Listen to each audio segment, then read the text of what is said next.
प्रधानमंत्री मोदी, केंद्रीय गृह मंत्री अमित शाह, सपा प्रमुख अखिलेश यादव समेत कई नेताओं ने देश की जनता से अधिक मतदान करने की अपील की है। पीएम मोदी ने ट्वीट कर कहा कि लोकतंत्र का सबसे बड़ा उत्साह आज से शुरू हो रहा है। लोकसभा चुनाव के पहले चरण के मतदान में 21 राज्यों और संघ शासित प्रदेशों की 102 सीटों के लिए वोट डाले जा रहे हैं। इन सभी सीटों के मतदाताओं से आग्रह है कि वे अपने मताधिकार का प्रयोग जरूर करें और वोटिंग का नया रिकॉर्ड बनाएं। पीएम मोदी ने कहा कि पहली बार वोट देने जा रहे अपने युवा साथियों से मेरी अब विशेष अपील है कि वे भारी संख्या में मतदान करें। लोकतंत्र में हर वोट कीमती है और हर आवाज का महत्व है। हर वोट मायने रखता है और हर आवाज मायने रखती है।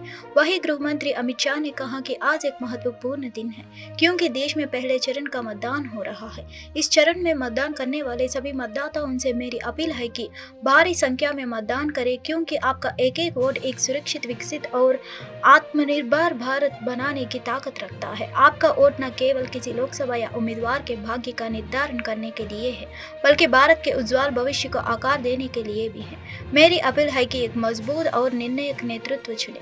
वहीं केंद्रीय मंत्री नितिन गडकरी ने भी ज्यादा से ज्यादा वोट करने की अपील की है। कांग्रेस नेता राहुल गांधी ने केरल के कुन्नूर में एक सार्वजनिक रैली को संबोधित किया और कहा कि कांग्रेस और यूडीएफ भारत की विविधता को स्वीकार करते हैं। राहुल गांधी ने कहा कि हम कई भाषाओं, कई परंपराओं, अलग अलग इतिहास और अपने सभी लोगों की अलग अलग अभिव्यक्तियों को स्वीकार करते हैं। कांग्रेस नेता ने बीजेपी पर भारत के लोगों पर एक इतिहास, एक राष्ट्र और एक भाषा थोपने का आरोप लगाया। राहुल गांधी ने पूछा कि अगर आप केरल से मलयालम हटा देंगे तो राज्य की एक मां अपने बच्चों को इस महान भूमि का इतिहास कैसे समझाएगी।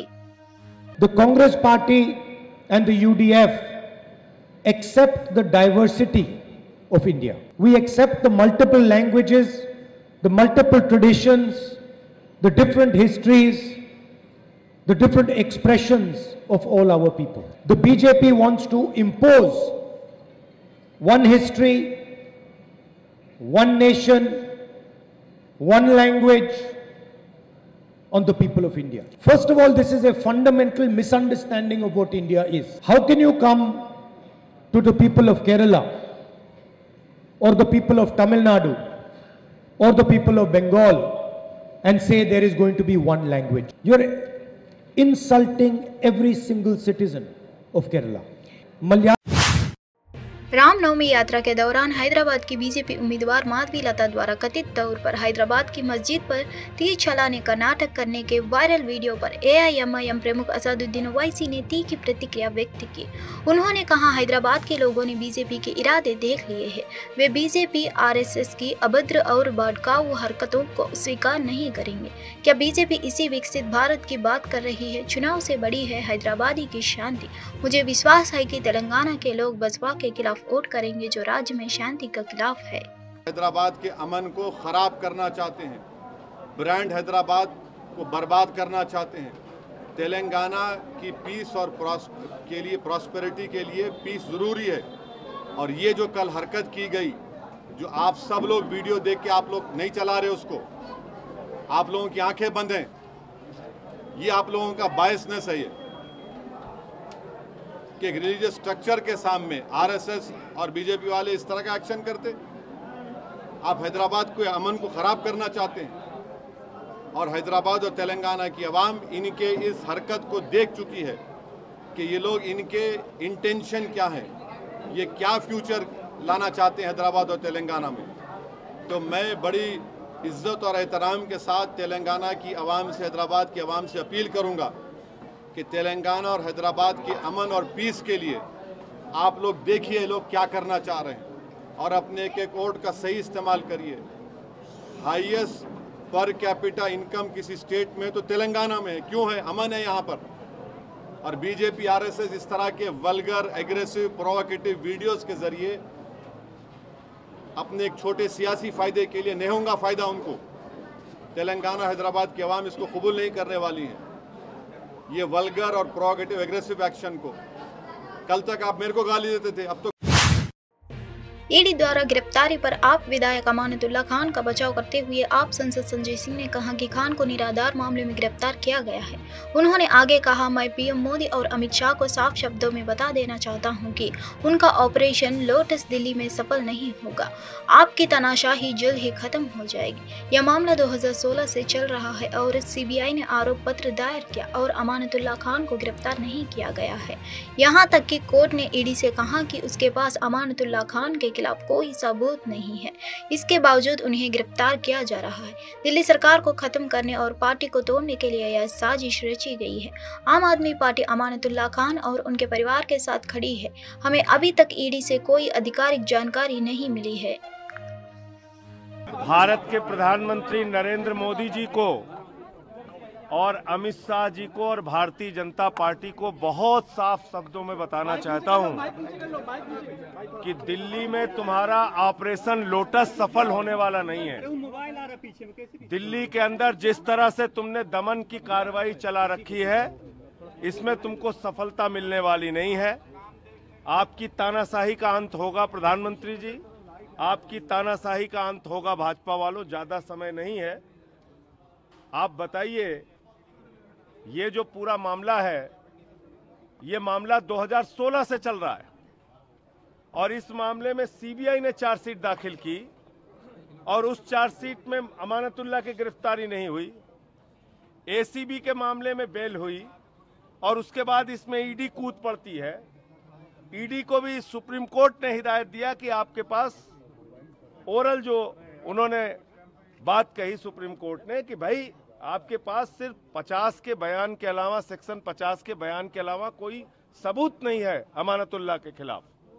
लेकिन बावजूद समाजवादी पार्टी प्रमुख अखिलेश यादव ने लोकसभा चुनाव के पहले चरण से पहले इंडिया ब्लॉक की जीत का भरोसा जताया। जब उनसे बीजेपी के 400 पार नारे के बारे में पूछा गया तो उन्होंने दावा किया कि यह बीजेपी के डर का संकेत है। उन्होंने कहा 400 पार जैसा नारा उन लोगों की चीज है जो नतीजों से डरते हैं। उन्होंने दिल्ली और झारखंड के सीएम को जेल भेज दिए हैं।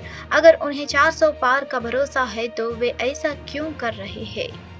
ये 400 पार वही लोग कहते हैं जो घबरा जाते हैं, और घबराए हुए लोगों ने क्या क्या फैसले लिए हैं। अरविंद केजरीवाल को जेल भेज दिया मुख्यमंत्री दिल्ली, मुख्यमंत्री झारखंड, उनको जेल भेज दिया।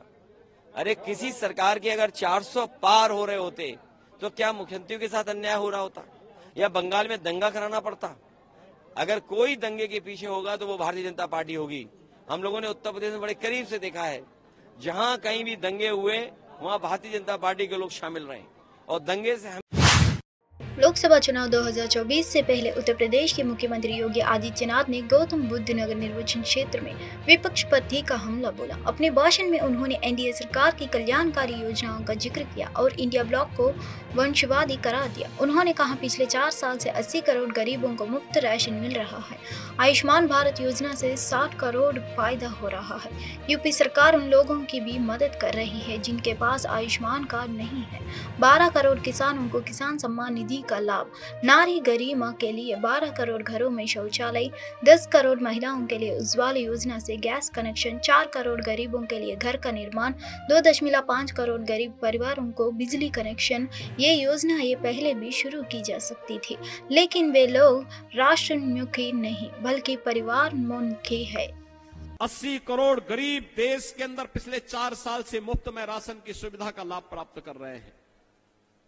60 करोड़ गरीबों को 5 लाख रुपए की आयुष्मान भारत की सुविधा प्राप्त हो रही है। वे कहीं भी जाकर के उपचार करा सकते हैं। और हमारे यहां तो उत्तर प्रदेश में तो हमने व्यवस्था दी कि आयुष्मान कार्ड किसी के पास नहीं है, बीमार हो गया है, हमारा कोई विधायक, हमारा कोई सांसद या प्रवर्तन निदेशालय ने 18 अप्रैल को दावा किया था कि अरविंद केजरीवाल के घर में बने खाने के आड़ में चीनी की मात्रा अधिक होती है। ईडी के विशेष वकील जोहेब हुसैन ने कहा कि केजरीवाल निर्धारित आहार चार्ट के अनुसार आम, मिठाई, उच्च चीनी वाली चाय ले रहे हैं। प्रवर्तन निदेशालय ने 18 अप्रैल को दावा किया था कि अरविंद केजरीवाल के घर में बने खाने के आड़ में चीनी की मात्रा अधिक होती है। सीएम केजरीवाल के वकील विवेक जैन ने ईडी की दलील को विरोध किया और कहा कि शुगर लेवल को मेंटेन करने के लिए कुछ टॉफी दी जाती है। 16 अप्रैल को सीएम अरविंद केजरीवाल ने वीडियो कॉन्फ्रेंसिंग के माध्यम से अपने नियमित डॉक्टर से परामर्श करने की अनुमति मांगने के लिए अदालत का रुख किया। इससे पहले अदालत ने सीएम अरविंद केजरीवाल के वकील से उनके स्वास्थ्य में गिरावट के कारण एक निर्धारित आहार चार्ट दाखिल करने को कहा था। जानकारी के मुताबिक सीएम केजरीवाल के ब्लड शुगर में उतार चढ़ाव हो रहा है और वह अपने नियमित डॉक्टर से परामर्श लेना चाहते हैं। दिल्ली के CM Arvind Kejriwal Delhi excise policy मामले में ईडी द्वारा गिरफ्तारी के बाद न्यायिक हिरासत में हैं। Diet chart has been placed before the court. The diet chart had mangoes and sweets. We placed before the court. Regularly consuming sweet foods, which is not permitted. This is an issue made by ED so that there is home cooked food also should be stopped.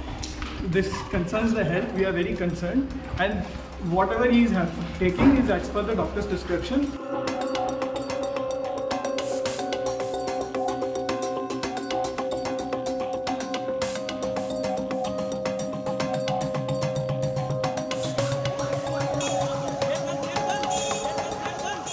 Diet chart has been placed before the court. The diet chart had mangoes and sweets. We placed before the court. Regularly consuming sweet foods, which is not permitted for any diabetes patients. I don't want to make any further comments. The matter is pending before the court. Sir, ये है पश्चिम Asia में सैन्य टकराव की आशंका लगातार बढ़ती जा रही है। सीरिया में ईरान के दूतावास पर संदिग्ध इजरायली एयर स्ट्राइक के बाद हालात और भी खराब हो गई है। ईरान ने पिछले दिनों दर्जनों ड्रोन और मिसाइल के साथ इजरायल पर हमला कर दिया था। अब इजरायल द्वारा ईरान पर मिसाइल अटैक करने की खबरें सामने आ रही हैं। कुछ मीडिया रिपोर्ट में कहा जा रहा है कि इजरायल मिसाइल ने ईरान के परमाणु संयंत्रों को निशाना बनाया है। उधर इजरायली हमले की मीडिया रिपोर्ट सामने आने के बाद ईरान ने पश्चिमी हिस्सों में अपने एयर स्पेस को आवाजाही के लिए बंद कर दिया है। मीडिया रिपोर्ट के अनुसार इजरायल ने ईरान पर मिसाइल से हमला किया है। एबीसी न्यूज के रिपोर्ट में अमेरिका अधिकारी के हवाले से यह दावा किया गया है। बताया जा रहा है कि इजरायली मिसाइल ने ईरान के परमाणु संयंत्रों को निशाना बनाकर दागी गई है। इजरायल डिफेंस फोर्स ने बताया कि उत्तरी इजरायल के अरब अल अरामशों में इमरजेंसी सायरन बजाया गया है। आमतौर पर इसके जरिए आम लोगों और स्थानीय प्रशासन को सतर्क किया जाता है। बता दें कि इजरायल के सहयोगी देशों ने ईरान के ड्रोन और मिसाइल हमले के बाद तेल अवीव से संयम बरतने की अपील की थी। हालांकि इजरायल ने साफ तौर पर कह दिया था कि वह तय करेगा कि ईरान को कब और कैसे जवाब दिया जाएगा। लोकसभा चुनाव के पहले चरण का मतदान 19 अप्रैल को यानी आज सुबह 7 बजे से शुरू हो गया है। इस चरण में 21 राज्यों और केंद्र शासित प्रदेशों को 102 सीटों पर मतदान होना है। पहले चरण में नरेंद्र मोदी मंत्रिमंडल के 8 सदस्यों, 3 पूर्व मुख्यमंत्रियों और 1 पूर्व राज्यपाल की चुनावी किस्मत का फैसला होगा। आइए देखते हैं कि पहले चरण में कौन कौन से प्रमुख चेहरे चुनाव मैदान में हैं। पहले चरण में अरुणाचल प्रदेश, असम, बिहार, छत्तीसगढ़, मध्य प्रदेश, महाराष्ट्र, मणिपुर, मेघालय, मिजोरम, नागालैंड, राजस्थान, सिक्किम, तमिलनाडु, त्रिपुरा, उत्तर प्रदेश, उत्तराखंड, पश्चिम बंगाल, अंडमान निकोबार, जम्मू और कश्मीर, लक्षद्वीप, पुदुचेरी में मतदान कराया जाएगा। पहले चरण में इन दिल्ली के एलजी विनय कुमार सक्सेना ने सीएम अरविंद केजरीवाल को जेल में इंसुलिन नहीं दिए जाने के आरोपों पर डीजी जेल से 24 घंटे के भीतर विस्तृत रिपोर्ट मांगी है। राजनिवास के मुताबिक एलजी ने आप नेताओं की तरफ से लगाए गए उन आरोपों पर गंभीर चिंता जताई है।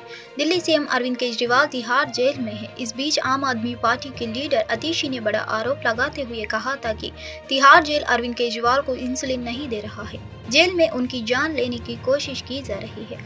इस आरोप के बाद दिल्ली के एलजी ने इस प्रकरण पर एक्शन लेते हुए डीजी जेल से 24 घंटे के भीतर विस्तृत रिपोर्ट मांगी है। उन्होंने इन बयानों पर आधारित रिपोर्टों पर गंभीर चिंता जताई थी।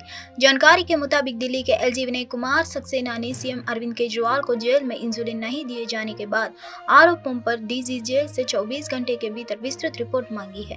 राजनिवास के मुताबिक एलजी ने आप नेताओं की तरफ से लगाए गए उन आरोपों पर गंभीर चिंता जताई, जिससे कहा गया कि जेल में बंद सीएम केजरीवाल को इंसुलिन नहीं देने दिया जा रहा है। हालांकि जेल का विषय पूरी तरह से आम आदमी पार्टी की सरकार के अंतर्गत आता है।